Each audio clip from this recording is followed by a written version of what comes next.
Hey YouTube, hey Jet Nation, welcome back to the JETS Jets show. I'm Sean, your host. Today we're going to be talking about Matt Ryan and the trade from the Falcons to the Colts. Let's get started right into it with my opinion on who won the trade. I'm going to say the Colts, 100%. They only gave up a third round pick. I know they have to pay him $54 million over the next 2 years, but nonetheless, they have a stacked roster, solid defense, great offensive line, phenomenal running game. He's that one player that could possibly take them to the next level. They barely missed the playoffs last year.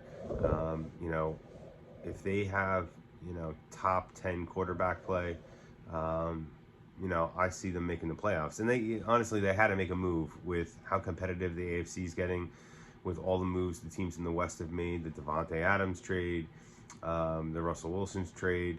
The AFC is going to be a gauntlet. So if they want to compete, they have to, solve that issue at quarterback. And they were able to do it with just a third round pick. So I know it's not a long term, resolution of their quarterback situation, but at least for the next, 2 to 4 years, you have a quality quarterback that's, proven. He's a proven winner.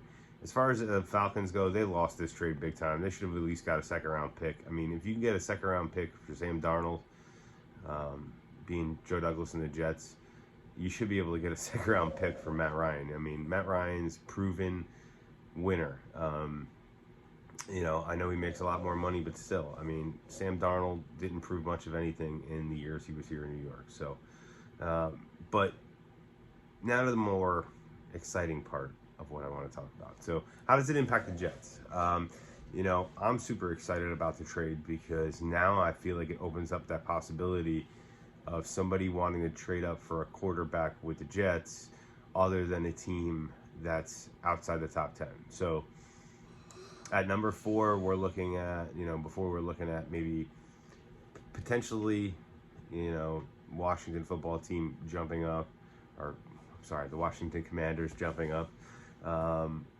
But more likely some team like the Saints or the Steelers. I would love to trade back from 4 to acquire some more picks. I think there's enough talent in the draft to get a really good player at the lower end of the top 10 or even into the early teens. I didn't like the idea of going all the way back to 18 with the Saints or 20 with the Steelers. That being said, I feel like this opens up the possibility that maybe Atlanta would want to entertain coming up to 4 to take a quarterback, especially if there's rumblings going on where the Saints or Steelers might try to trade up. I'd rather go back to, 8 and get one of the top 10 players in the draft, or in this case we have pick 10 too, so 2 of the top 10 players in the draft, then go all the way out to 20.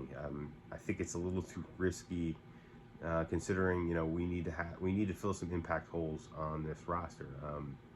We still could use another safety. We need an inside linebacker, a defensive lineman, interior defensive lineman, a wide receiver, and we could definitely still use a pass rusher. So, we could use the extra pick, but 2, we need to fill them with high quality players, and it's too risky to drop down to 18 or 20. But now I think we have a legitimate possibility where we could see the Jets drop and stay in the top 10. And I think I might even do a mock draft surrounding that idea and what kind of draft could we put together if that was the scenario. So, shoot me some comments. Let me know what you guys think about the trade. If you think there's any trade possibilities in the draft for the Jets to trade down with the Falcons for a quarterback, for them moving up for a quarterback. And let me know if you would want to do a trade like that, or if you think you'd be happier staying at 4. And if you traded back, what player would you be looking to target? So let me know what you think in the comments. As always, like, subscribe, share the show. Want to get up to 1,000 subscribers so that I can start doing some really awesome content and do some more things. We'll have a little more resources in the repertoire through YouTube for that. So please give me a thumbs up, like, comment, subscribe, and I'll see you next time.